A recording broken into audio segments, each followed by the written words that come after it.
We ready here? Are you ready to do some rocking again? Are you ready to like fucking just shred here? 3, 2, 1, let's go. Big women!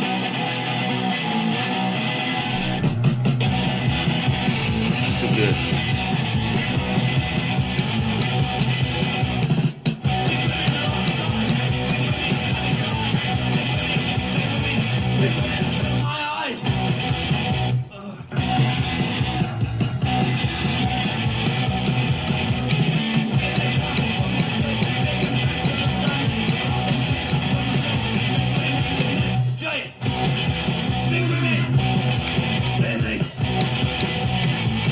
Don't spin.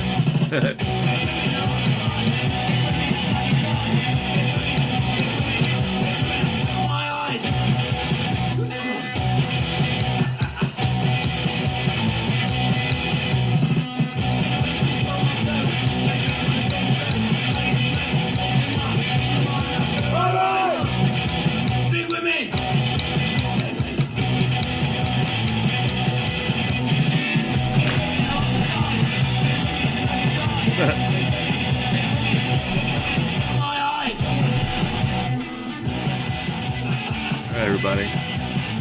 It's almost over. You hear the piano. You know they're taking it out. Little tambourine there. Some moans.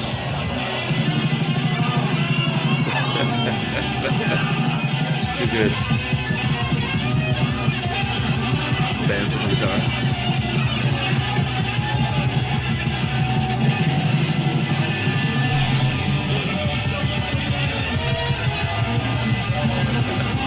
Great.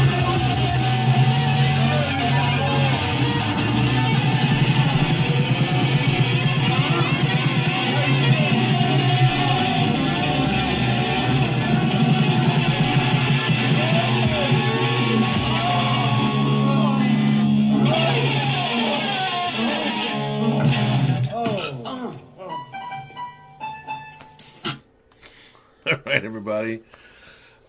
That was Big Women by GBH from the City Baby Attacked by Rats album. Tim Von Swine here. What's going on? Figured that was a good, appropriate tune to kick this one off with. Episode 20 of Nobody Cares. The Junior High Surf Ghetto episode, where I will not be talking about porno. It's not a porno edition. You can still go to my sponsor and help me make money at porkvendors.com. Oinky's still here. I'm not giving up on those two. But yeah, I wanted to throw another band in there that was really important to that time and that era. GBH is still someone I listen to pretty regularly. Those 3 records they had, Leather, Bristle, Studs, and Acne, City Baby Attacked by Rats, and City Baby's Revenge.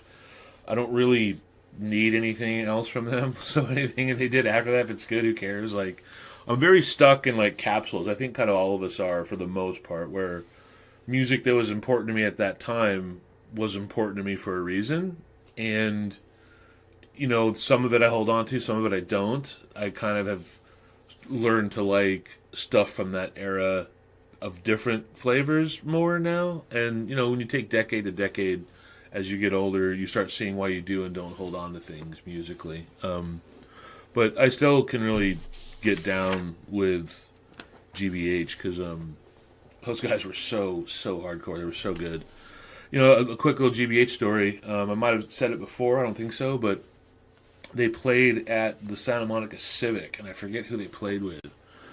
And that was a big gig because all of us in Venice were really, really into GBH. So a lot of us were there from Suicidal and Venice Punks and all that. And even like some of the essays that kind of only hung around a little bit, they were there. And so we're in the slam pit. And I remember there was this tall fucking punk rocker dude with like a mohawk or some spiked hair or shit, dude. And, you know, Fio at the time was like, I don't know, 5'9". You know, I don't know if I was fully 5'10" yet. Wow, another inch. So I was like 5'8", 5'9". I'm just like kind of, you know, slam with everyone. And this dude was tall. He was like 6'3" or so, and he had elbows. And he was just like shoving people in the back and elbowing people. I'm like, wow, this guy's gonna get fucked up. Like, what a dick. Like, you better not fucking elbow me. And so during one of these tunes, like, he just fucking cracks this fucking Hispanic dude, one of the essays I was talking about, like in the side of the head, and shoves him off and keeps going. And I bumped into the dude and kind of picked him up, like, yeah, let's keep going. He's like, what's up? I'm like, let's keep going, bro. Yeah, slamming. And he just cracked me in the fucking jaw, dude. Like, everything he had, he just bang, just popped me right there in front of everybody. And I got staggered. Like, I didn't get knocked out. I mean, I had a pretty good chin, especially for that age, you know, because that dude was probably 5 years older than me. He was already kind of a man, so to speak. And he just fucking clocked me, dude. And everybody on the perimeter that was from the neighborhood was like, no, dude, what's up? Like, it's not him, it's that guy. And they went and they beat that dude's ass.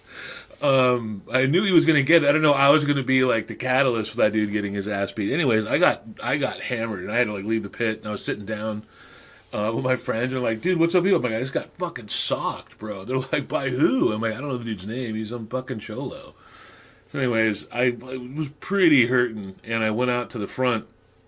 At Santa Monica Civic, you have the doors and you have the area where they sell the merch on tables and stuff, and then you go into where the concert hall is. So sitting on this table by a door that went into the hall where merch was, and it's all gone. And the dude comes walking by. I guess he was looking for me. He's like, hey, what's up, Holmes? I'm all, hey, what's up, dude? He goes, hey, man, I didn't know it was you, bro. I apologize. You know, what's up, anything I can do? I'm like, can I hit you back? He's like, no. I'm like, whatever, dude. I'm just mad. Sorry. I get it. I accept your apology, but it's hard getting fucking punched in the face and not wanting to get one. He got mad at that. He didn't like that, but he understood where I was coming from. I think he kind of respected it a little bit. But that dude teed off on me. I'm like, can I hit you back? He's like, yeah, absolutely not. That's not happening. So that's my GBH story. Again, those records are really good. Legendary, iconic, you could say. You know, they're kind of the top hardcore band for a lot of people from that era and from the UK. You know, I still kind of put them and Subhumans kind of side by side. I wasn't really a fan of Discharge or UK Subs or those dudes and other British and Oi bands, whatever. All right, let's get back to it. Let's get to this episode of Nobody Cares. I wanted to kind of just, I've been having, like, because of the meds I take, I've been having a lot of, like, real vivid dreams the past 6-8 months. And sometimes I get on to, like just my hometown and people and places that were really important at it, still now, but it's just, I've been kind of diving deeper into my cortex or whatever and pulling up these things. I said, you know, let me try and remember some of these stories and put them together for a non-porno version, you know, episode, I should say. And I think I got some pretty good ones. I also put some, I pulled some frame grabs that I'm going to mix in here. I'm probably going to try and pull more once I review this and see where I can drop them in. But, you know, this was all spurned by me remembering a time that me and Carlos Girona and Scott Barkey got a pizza delivered to us at Mark Twain, which is it's on the list here. You know, stories I remembered, but it's a little bit down. I'm not going to start off with that one. I'm going to explain that I grew up within, it was a pretty short walk for me to go to Mark Twain. And when you take Mark Twain Junior High School, it was this big rectangle of a block that on the backside was Beethoven Street Elementary School. So you take that whole rectangle, and it was like 80-20, you know, maybe 70. It was like 80-20. It was 20% Beethoven Elementary School and 80% Mark Twain Junior High School. And there were two long streets on either side. It was, I believe, Victoria and Lucille were on the south and north side of the school. And so when I was a little guy and I'd walk to Beethoven, I'd go, you know, Luella to Victoria to the front of Mark Twain, and I'd go up Lucille all the way around to Beethoven. But whenever I was, you know, going to Mark Twain, I think class started at like 8:11 or some odd time like that. And there'd be a pre-bell, and then there'd be the bell for your first class. I could hear the pre-bell and have my stuff ready to go, and like then walk and still make it on time, usually. Like a minute or two late once in a while. If I didn't have to go to my locker or something first. So that was kind of cool. I was close enough to hear that pre-bell and then get my ass down there.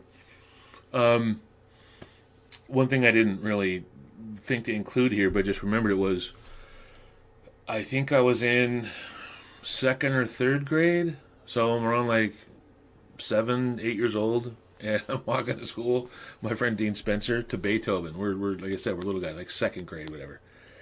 And we're, usually you can walk along Mark Twain, but sometimes if kids were out there for PE, they'd be mean, or they'd throw the basketball at you through the chain link fence, or they'd throw like, rocks at you. So sometimes you walk across the street where the houses were. And on the other side of that block, when you went south, not far, was Venice High School.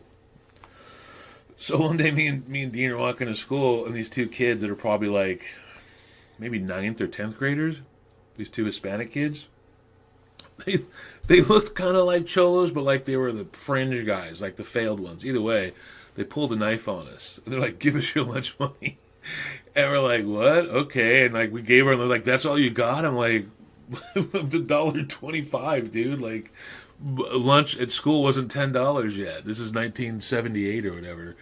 But I got robbed. Me and Dean got robbed, I should say. So we got to school, and we told them why we were late. They took us to the principal's office, and my mom found out, and ooh, she was mad. She wanted to kill somebody. She came down there, and the cops were there, and she's like, "If you don't find who these guys are," like she wanted to get her rifle and go looking for these dudes. Like she didn't fuck around. Like the fact that they pulled a knife, and it was just like some little pocket knife, right? It wasn't a fucking switchblade or a Bowie knife. But looking at it now, like if you're a fucking 14-year-old and you're pulling a knife on a couple of fucking 8-year-olds, like what's wrong with you, dude? Like really, just punch the kid. Just take his money. You don't got to pull a fucking blade on him. Maybe they thought we were tough. I don't know. Maybe they thought we had knives. Wouldn't that be funny? A 7-year-old knife fight. Anyways, but that was my first time getting robbed, going to school. So let's see where we're going to kick it off here. I kind of explained the border of the schools. There was a fence on the playground, what'd you say, the asphalt for Beethoven that bordered all the grass field for Mark Twain. And in the 70s, from the time I was, like I said, 7 up until like 12, you go through 1st grade to 6th grade, you're out there, and sometimes the big kids are out there during lunch at the same time, and they're all smoking, and sometimes they're smoking weed, and you just would see older kids, and it's kind of intimidating, because sometimes you're like, wow, dude, like those dudes are they look like grown men to you. I gotta go in there someday. It was like you were gonna go into jail or something. But that was where you kind of got your first vibes of it, and then when you finally went into junior high school, and I should say, at Beethoven, there was a pretty good ethnic mix, but I forget the name of the elementary school that was on Lincoln down there, by Lincoln and California Avenue, and what was it? Not Pacific. Don't remember the street right now, but there was another elementary school, and those kids all came over, and those were all black and Hispanic. There was no white kids there. So when you got to junior high school, you are now with probably, it was 40% white and then 60% everyone else. And so that was a big shock, because a lot of those kids all their family members were in the Crips or V13, and they were these mean fucking kids. And we weren't a bunch of wimps or anything, but whenever you're in 7th and 8th grade and kids are bringing guns to school, which Marlon Yates did. I remember he got busted for a gun in his locker when we were 13. Dude, what are you bringing a gun to school for? I don't know how they knew, but somehow we had 2 plainclothes LAPD officers there every day, and it was a black dude and a white dude. It was Simpson and Kelly. Kelly was the white dude, and Simpson was the black dude, and they were cool.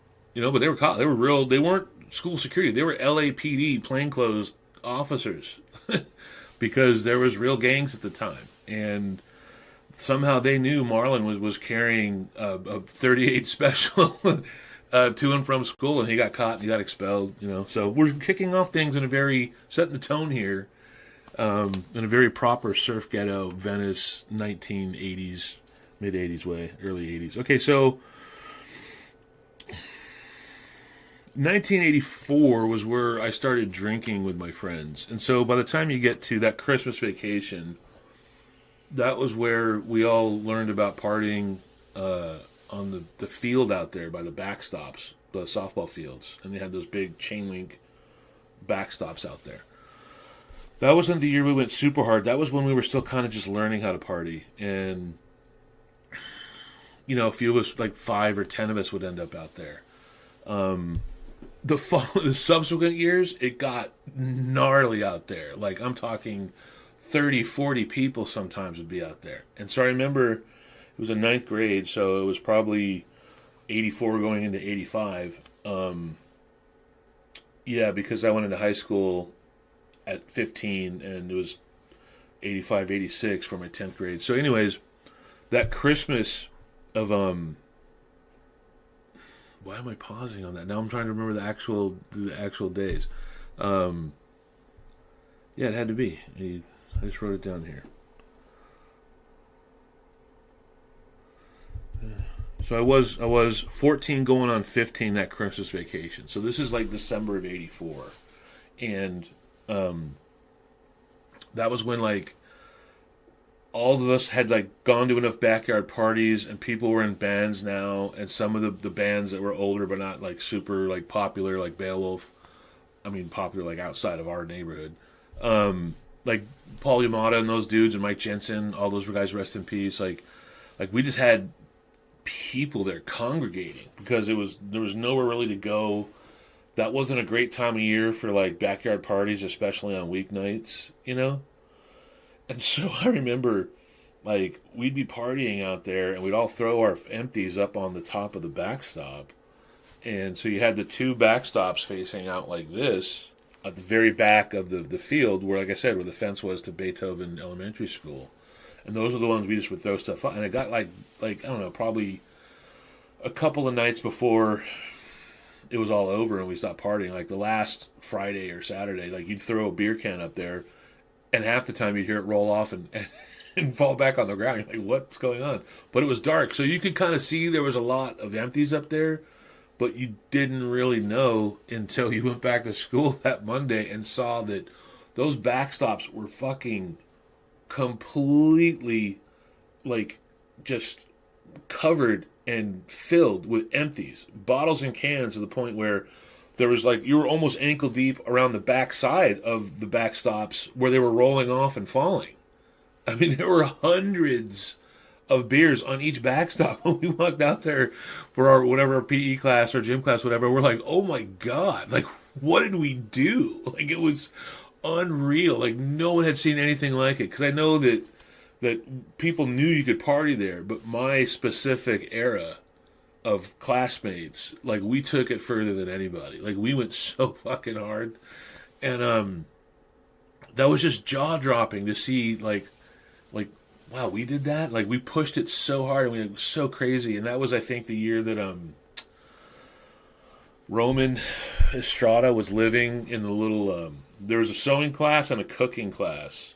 And in between those classes, there was this little cubby room that was like a little, just, I don't know, display room. It had furniture and stuff. Anyways, so he broke in there, and he was sleeping in that room in between the classrooms.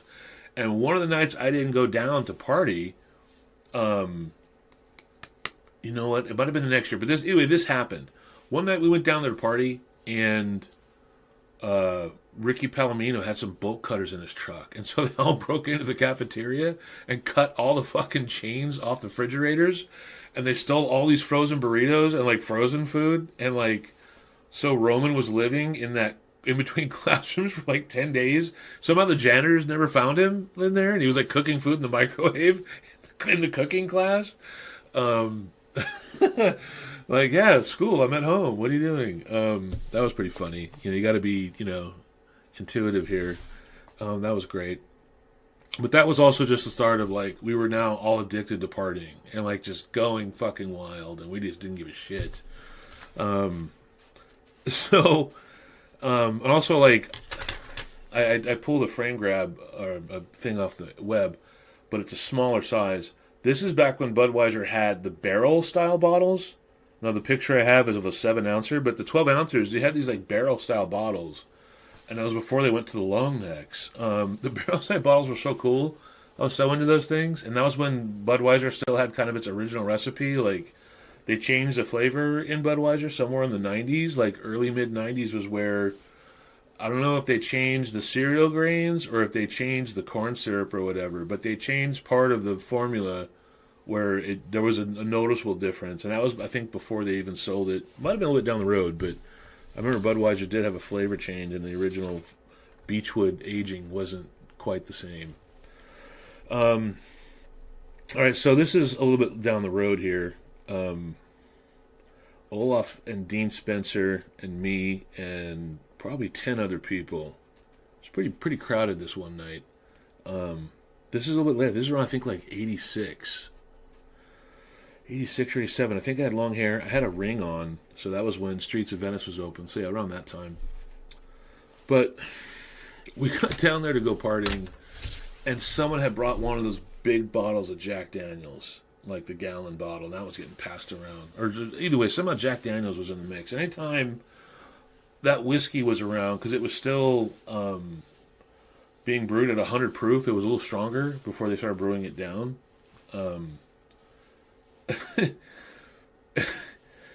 There was something about Olaf and Dean that if whiskey was involved, they were not just with themselves, like there was always a fight happening. And so for some reason that night, Olaf and Dean must have gotten to like 4 or 5 fist fights. All they could do was like a fight, take a break, fight. And it wasn't like they were killing each other, but they were brawling, like they were wailing on each other. And Dean was just so drunk that Olaf had that long reach, just kept like teeing off. All right, Dean, stop! You're getting wailed on here. Dean would just come walking up, like just with his hands up, like we're going. And Olaf's like, really, dude? Okay. And he'd fucking just lump him up real quick. And it wasn't, look, Dean could fight. He was tough. But he was so fucked up, he just could not hit him back, really. So anyways, we were there partying by a little further, like closer to where the parking lot was. And me and Olaf were talking with Sean Onsite and Mike Ross and someone else. And Olaf said, let me get some of those chips to Mike Ross. We called him Grandpa. He goes, hey, Grandpa, let me get some of those chips. He's like, come on, dude. And so Olaf, like, took the bag. He's like, I'm not going to eat them all, I promise. And he's like, whatever. And Mike Ross was a little older, and he was pretty strong, too. He was not a pushover. He could fight. And so Olaf walks over to me and Sean Onsite, and he's like, hey, you want some chips? And he gives the bag to Sean Onsite. And so a couple of minutes go by, and Grandpa walks over and says, hey, dude, what are you doing with my fucking chips? He's like, they're not yours, dude. Olaf gave these to me. Fuck you. He's like, those are my chips. And I didn't say nothing. I'm like, wanted to see what was going to happen. He's like, no, fuck off, dude. These are Olaf's. He's like, bro, if you don't get my chips, I'm going to sock you. He was like, dude, you're not going to sock anybody. Fuck you. And so sure enough, like, right before he punched him, Olaf, like, took the chips out of his hand. Like, he came and snuck and grabbed him, and Sean Onsite and Mike Ross got into a real fist fight, dude. They were like, all right, dude, calm down, stop it. Like, they were beating the shit out of each other over something Olaf started. So there was another fight that happened, and then, again, who knows how much time goes by. Olaf's like, I gotta talk to you, dude. Come with me. Come out here to the center of the field. I'm like, what's up? And it's, like in the middle of everything. It's dark out there. And he's like, hey, bro, I'm going to run up on you, and if you don't do anything, I'm going to sock you, dude. I'm going to wail on you. I said, oh, bro, stop it. You've been fighting with Dean all night, dude. I'm not hammered like that. Like, quit it. I'm not kidding, dude. And Olaf's tall. He's like, at the time, I don't think he was 6'7" yet, but he's like 6'5". So he's tall. He had this long 5 feet of hair. His fucking flannel shirt on. He's like, I'm going to fucking sock you, Tim. I don't care. I've had it. I'm like, look, don't fuck around, all right? Like, if you run up on me, I've been seeing you be an idiot all night on whiskey. If you run up, I'm going to crack you, dude. Don't do it. He's like, I'm serious. I'm going to see if you're down. I'm like, dude, stop. And he's, you want me to take my ring off? He goes, yeah, take your ring off. That's when I knew he was going to do something stupid, because I had this ring on with like little spikes, little fucking skeleton warrior ring or something. So I take it off. I'm like, all right, dude, don't, but whatever. And he comes, all right, here it goes. And he like pretended like he wasn't going to do it. And he ran up on me. And I just went, pow, right in his fucking cheekbone. He goes, oh. I go, what's up, man? What are you doing? You want to fucking hit you again? He's like, dude, that was hard, bro. Ow. I'm like, Olaf, you've been fucking fighting Dean all night. You don't gonna just run up and fucking tee off on me, you asshole? Are you good? Are we cool? Because me and him were real good friends. I was real good friends with all these dudes. I was really tight with Olaf and Dean. I knew he was just kind of fucking around and being drunk and trying to test me. But I had to fill him in one to get him to calm down. And so then, you know, again, we go back to just milling around and partying and doing nonsense. And we're all getting ready to leave. And we leave and we go up the street towards where the Beethoven Elementary School parking lot is. There's like, so you have the two schools, and then there's a little special needs school right there cut out on Lucille or whatever, Victoria. And there's a parking lot for the Beethoven staff there right by that. And so we're kind of right in that area. And something happens where we're all milling out around in the street and being fucking knuckleheads. I was right by Alex Aldana's pad, and Brian Fortenberry's is just at the end of the street. And Olaf is laying down on his back in the fucking street. Just laying down. And there's probably 8 or 9 of us out there. And I think even Bob Cusack was there. I'm not sure what he was doing there. But up Victoria comes this truck. And it's going pretty fast. And I see it. I'm like, oh shit, Olaf's laying down in the fucking street about to get run over. Like, for real. Like, he's going to get flattened. And we're like, hey, what are you doing? We start shouting. We're like, Olaf, get the fuck up. And so some people kind of start running towards him. And he starts to get up. And the truck, like, just fucking stops, like, probably 10 feet in front of him. And he gets up. And he's like, whoa. And he goes over to the door. And it's Olaf. And it's fucking Bob Cusack. And it's Dean and someone else. And they're like, they're getting in the truck. And they're throwing some punches. You know, the door opens and they pull the guy out. It's a couple of fucking gardeners coming home from a bar, fucking hammered. They didn't know what the fuck they were doing. They just almost run over a drunk kid in the fucking street that's 17 years old, partying. And so now they're getting wailed on. The Badger comes around and tries to stop it, and he's getting fucking tackled and roughed up. And then Olaf starts pulling lawnmowers out of the back of the fucking pickup truck. I'm like, what the fuck are you guys doing? They didn't even see you, dude. They weren't trying to run you over. And those guys got in the truck, and they took the fuck off, dude. They got out of there, and they were missing a mower and a blower and some other shit. Like, what the fuck did you guys... What was that all about? I just, I got involved in stuff too, right? But there's times where I just was like, they don't need my help kind of thing. And that was one of those incidents where I'm like, well, if they're just going to fucking thrash these dudes, what am I going to do? I'm not going to stop anybody. But those poor fucking gardeners, man, they got a couple of fucking punches in the face. They lost a fucking lawnmower or two. They were pretty sore the next day. Also, another little Dean Spencer story with me. Me and Dean were going from some place to another. I think we were going towards my house, to my house for something, and then somewhere else. I had my skateboard and his bike, and his bike kept popping the chain off. And we're on that long stretch of Victoria on the south side of the school there, but where the basketball courts are. I'm going to have some frame grabs for this and kind of illustrate it as I tell it.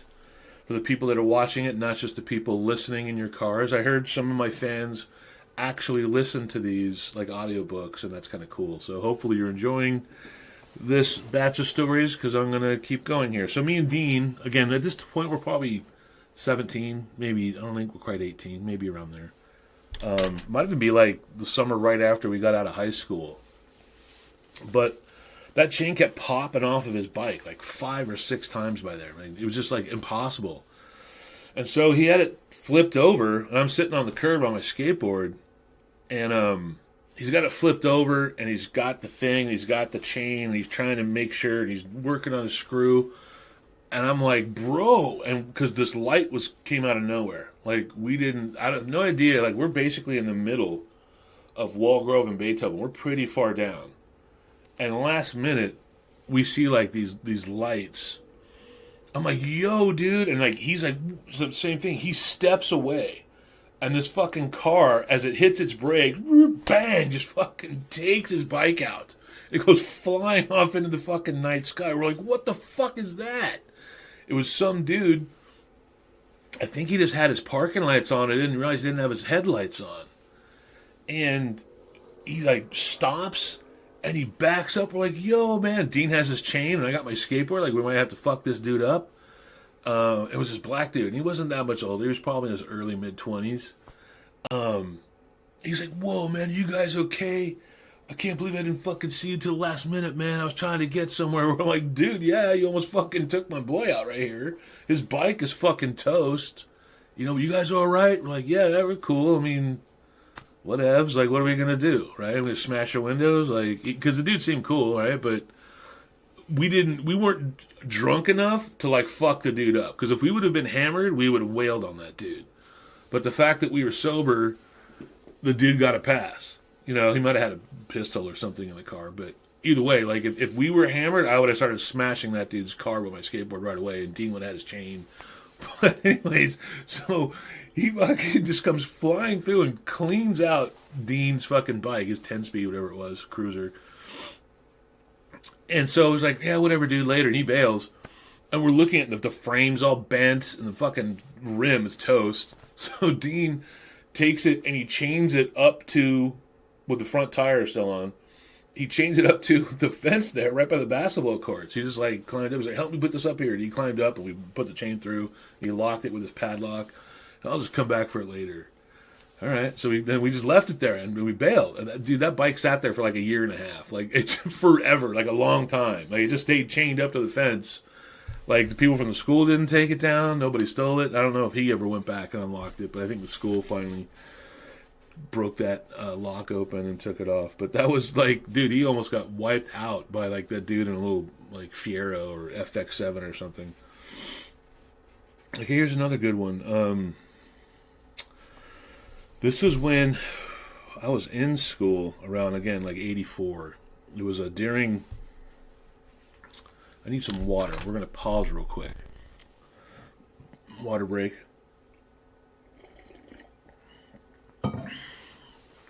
Okay, let's get back to it. So, this is from when I was actually at Mark Twain during PE, and it was, I think, third or fourth period.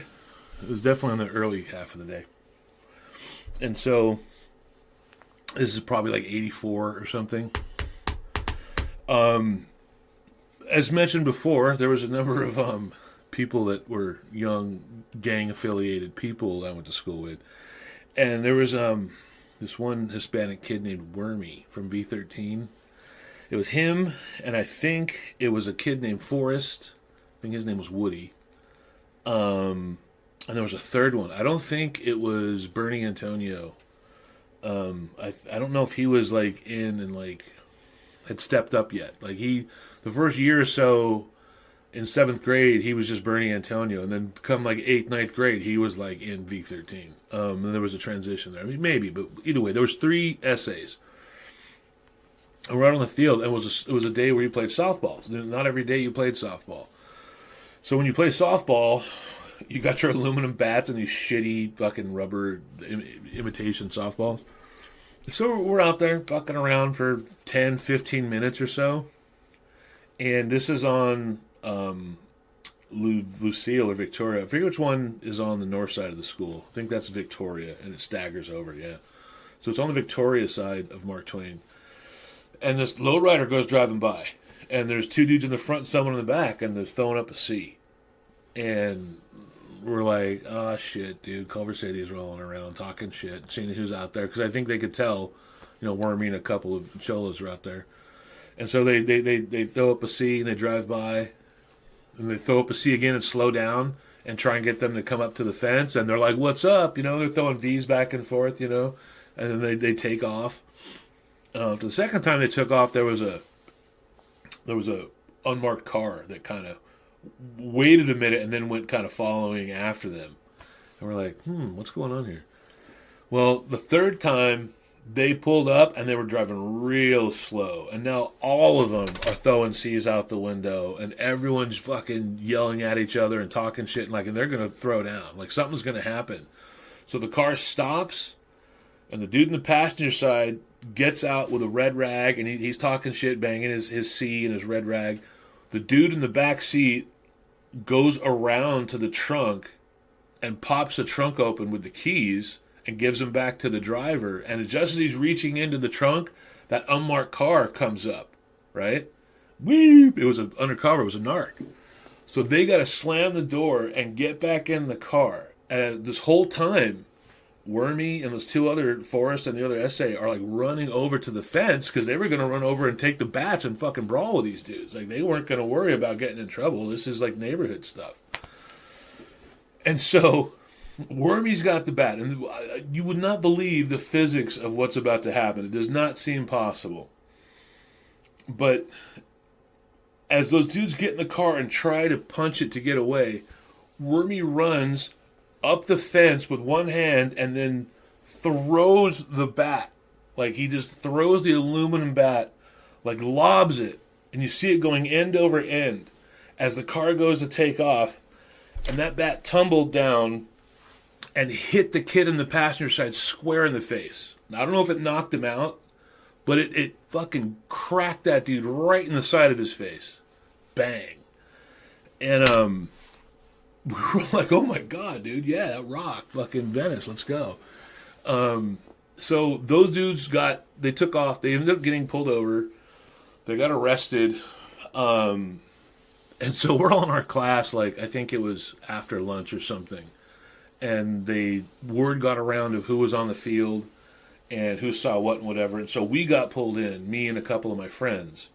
They called the PA, well, so-and-so, so-and-so, so-and-so from this class, please come. And so we went in there.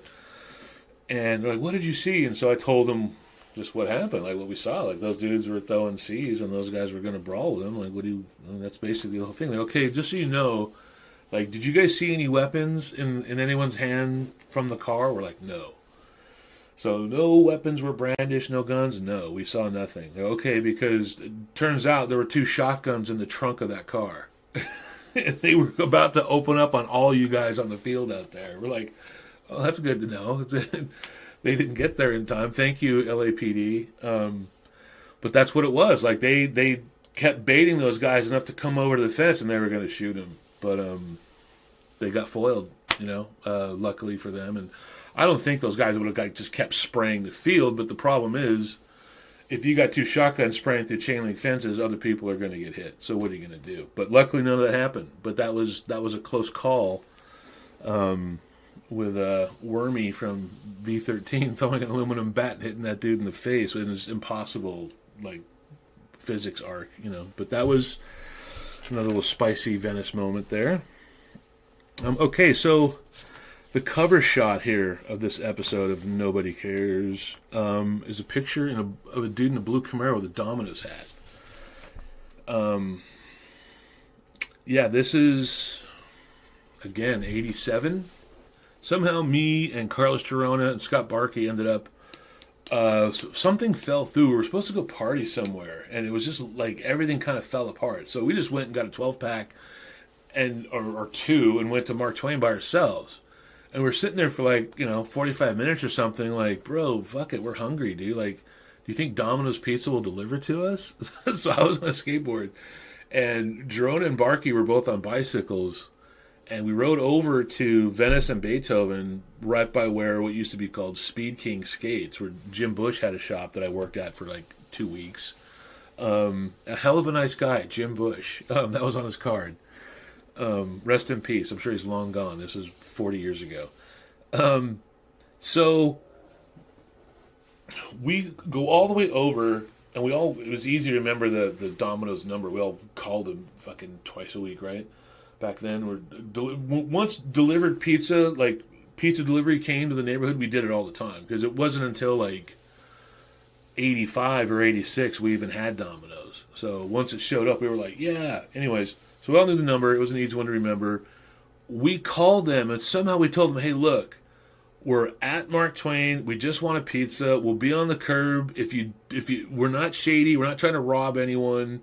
If you come by and see us and think we're too shady and you want to bail, that's fine. But we got the money for the dude. I live at so and so. This is the number I usually call from. I think I told them that too. They're like, all right, what do you want? Like they didn't put up a fight at all. Like, all right, cool. We don't care. It's slow tonight. But fuck it. I'm like, all right, cool. So we told them we want a large pizza, whatever, pepperoni, whatever. Come on down.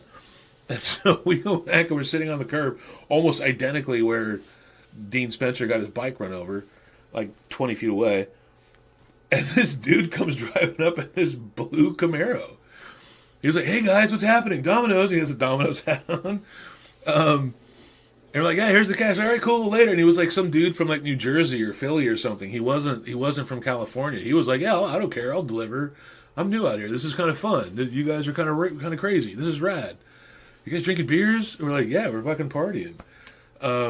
And so he just took the money and took off in his beat up shitty fucking Z28 or whatever, his IROC. And that's where those pictures come from, because while we were ordering the pizza, Jim Bush's car was in front and he had his windows down. And I'm not normally a thief, but I had to look at his car and I saw this camera. And it was a little fucking Kodak or whatever, a 110 camera was sitting in the dash. I'm like, oh, I'm taking this, dude. Like, I'm sorry. So I fucking boosted that camera.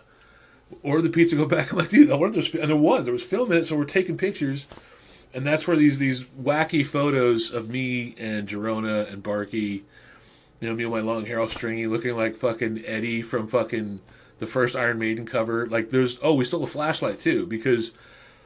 Even though the flash worked on the camera, we didn't know how bright it would be, so that's why me and Carlos had the flashlight under our chins, just in case the flash wasn't strong enough. I should have known that back then, those flashes were you could light a fucking gymnasium with it when they flashed. They were brutal. But that's where all these pictures and the start of this episode came from, was that night we got a pizza delivered to a sidewalk curb, and I stole a camera. Welcome to Venice. Here's another good one. This is a raunchy story. Speaking of big women, what was it? There's a line I wrote down. That GBH song at the beginning, Big Women. Here they come down the street, big and bouncy, look so sweet. I like them best between the sheets. Big women, give me a treat. Yeah. So... I might have told the story how I went to the party at my friend Jose Nicholas's cousin's house, Terry Tigner, and there was a fight there. I was one of the only kids, Beowulf suicidal kids, and these were all MVM guys, and they were kind of giving me shit. But I was younger and by myself, and I didn't have a beef with them. It was just I was kind of with people they beefed with, so they kind of gave me a pass, but they wouldn't let me go to the keg and get beers or nothing. So when my friend John Cherkis showed up, who was totally one of the dudes they hated, he got in a fight with one of the main guys and beat the shit out of him, Shawn Michaels. He took his beer nuts mug and smashed it over his head. So anyways, that party was over, and the girl I was talking to was a girl that I had met in summer school the year before named Crystal. And we're like, yeah, I guess we'll just go back to my pad or we'll go find something to do. Because we would fool around once in a while if we saw each other, right? She and I fucked a few times.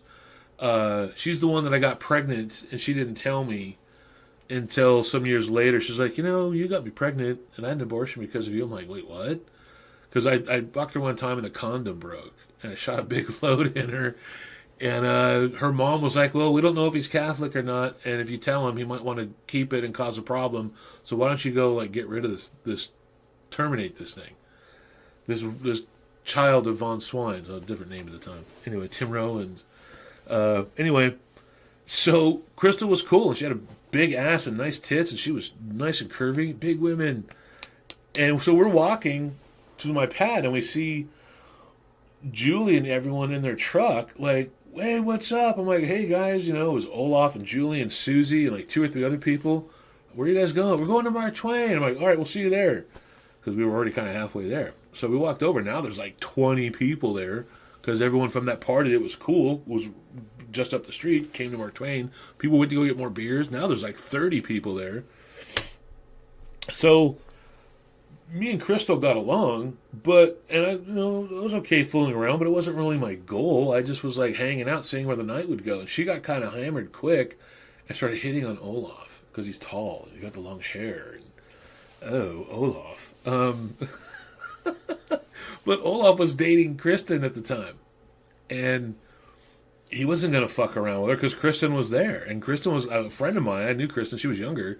She didn't really know what to do. She's kind of deer in the headlights, like, wow, who's this drunk chick hitting on my dude?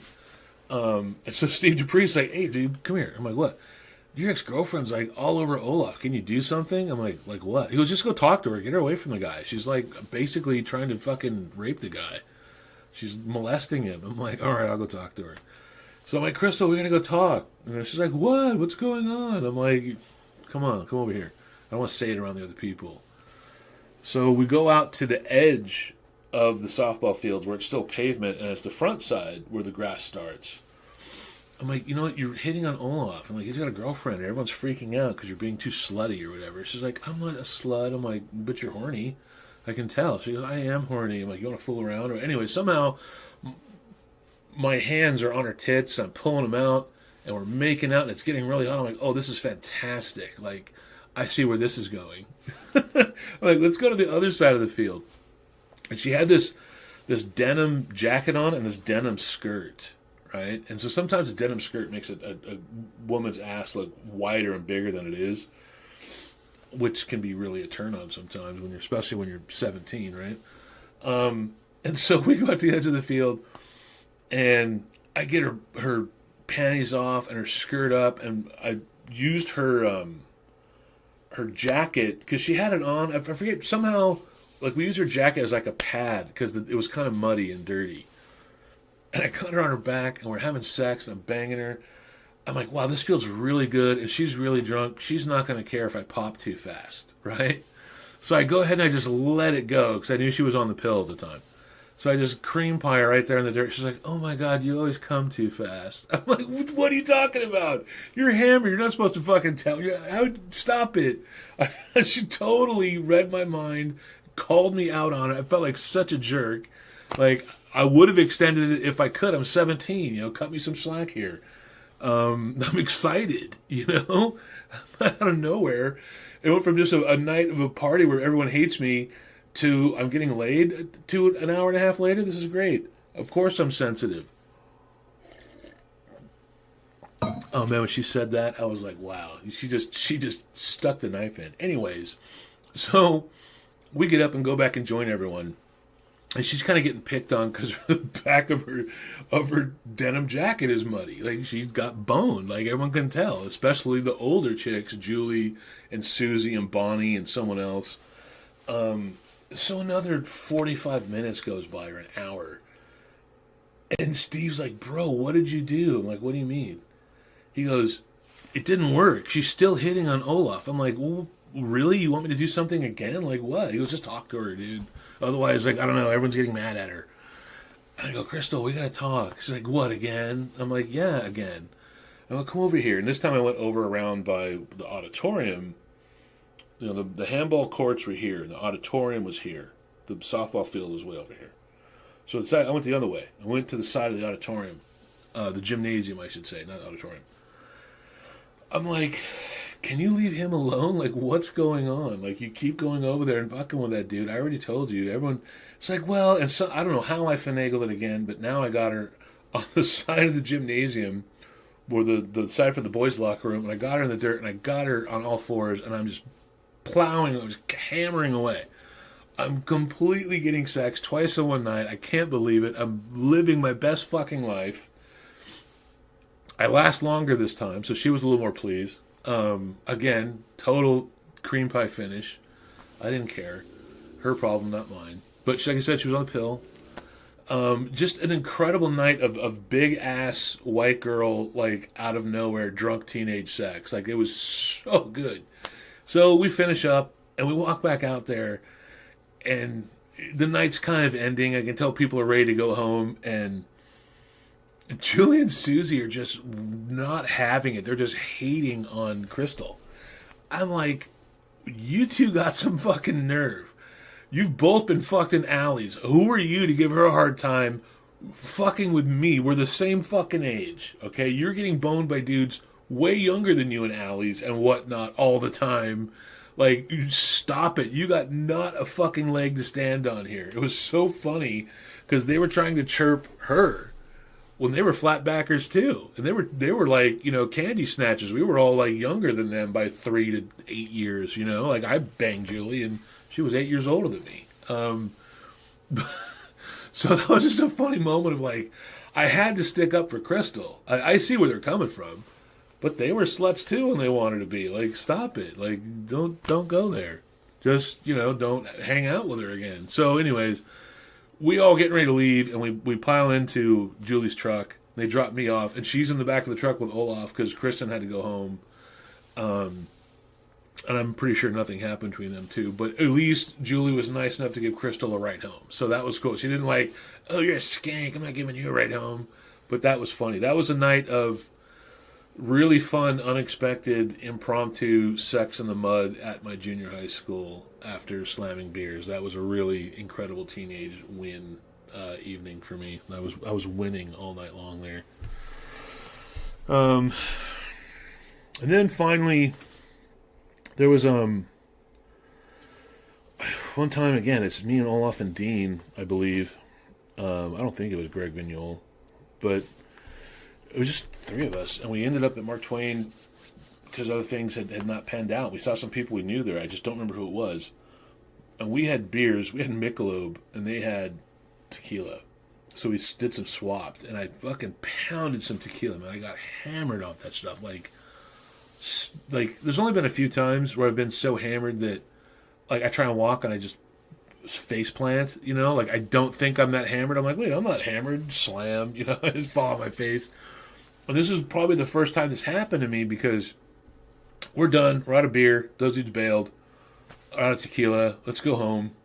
I drank almost all the tequila. I don't know why. I was just out of my mind. So we're bailing, and they're on bikes, and I'm on a skateboard, and I'm trying to skate, and I keep skating off the curb and eating shit into the street. I'm like, whoa, what happened, dude? Like, I just fucking bailed? Like, okay, cool. And I go to skate again, 2, 3 fucking strides. But I'm like, wait, dude, no way. Am I hammered? I don't think I'm hammered. 3 times, or I'm walking. So we get up to the front of the school, and we had some spray paint, and we've been hitting up. And I was going to hit up on the side of the auditorium. And I started my big VML.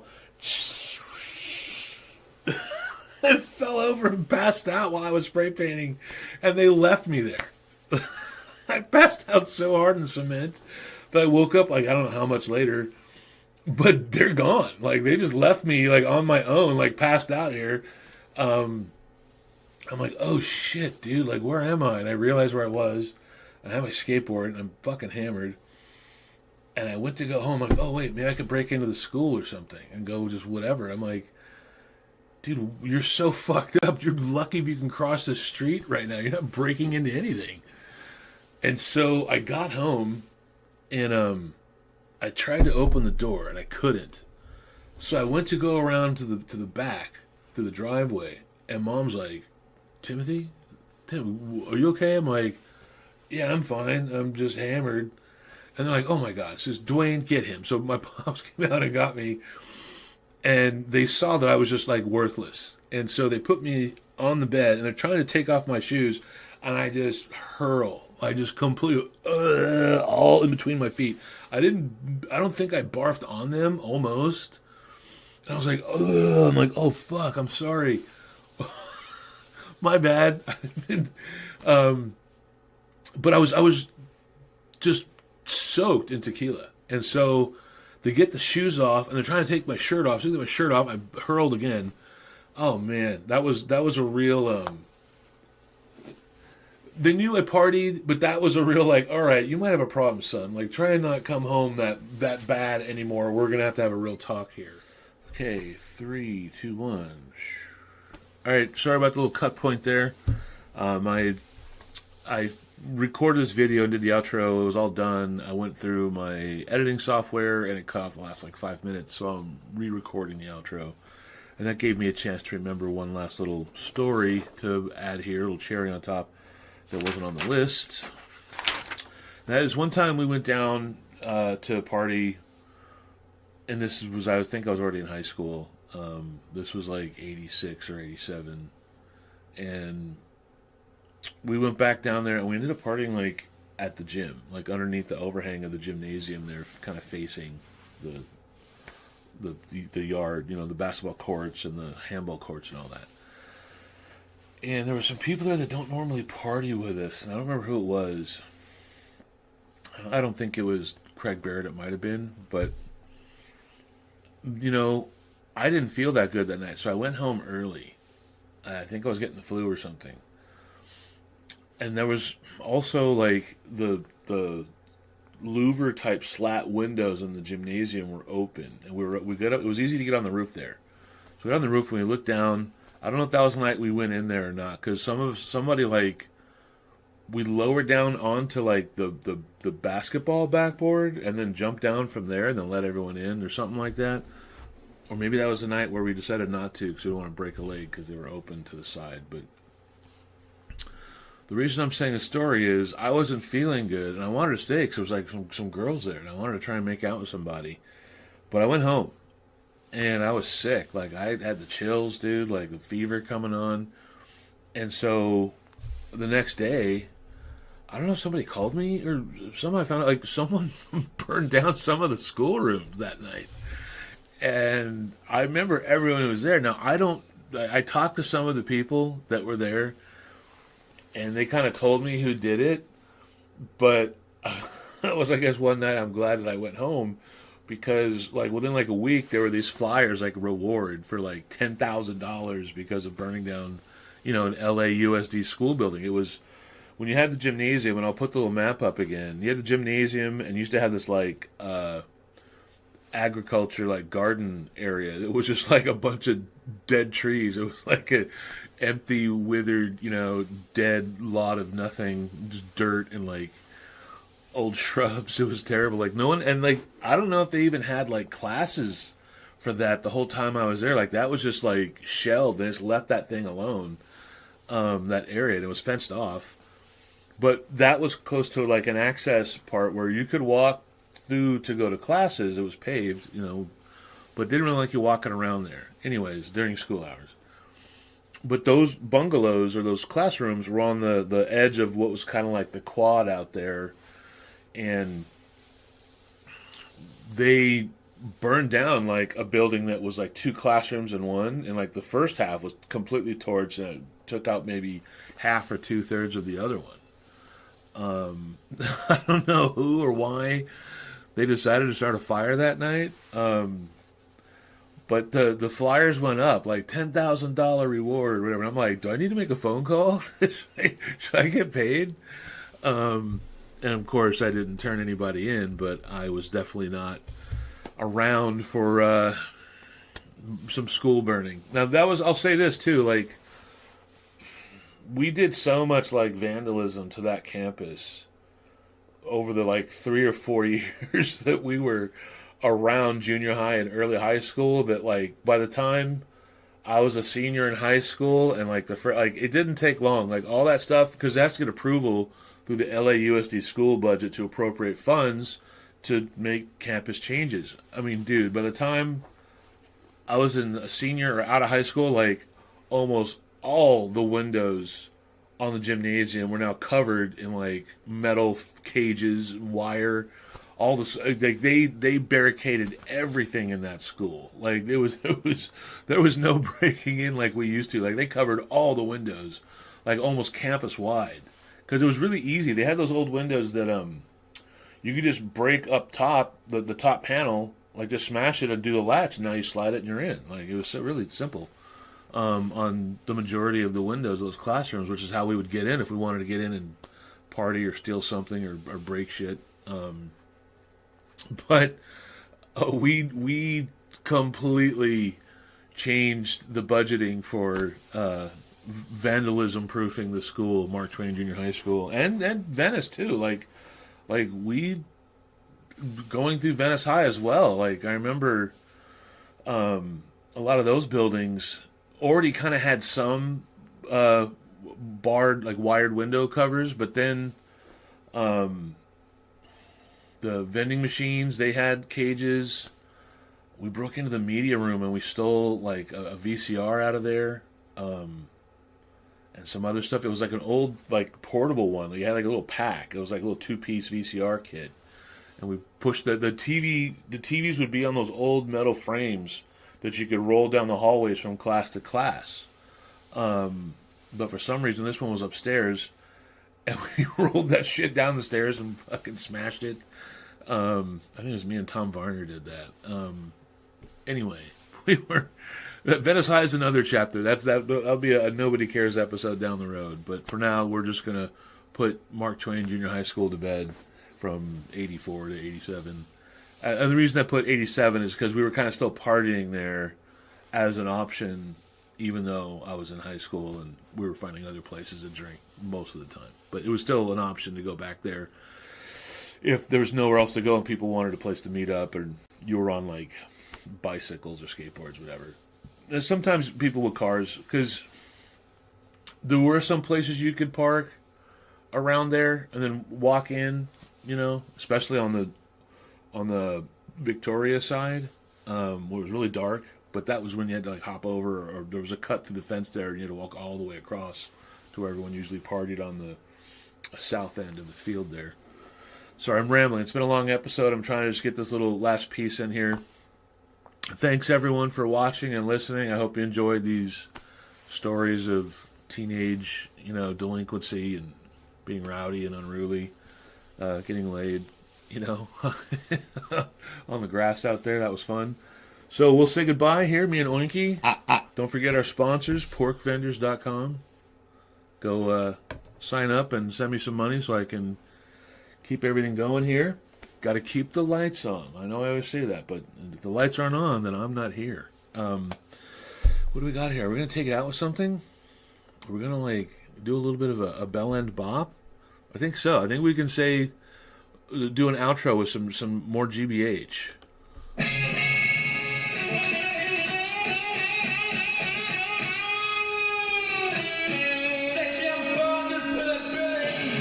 All right, everybody, let's go. See you next time. Oh, wait, hold on.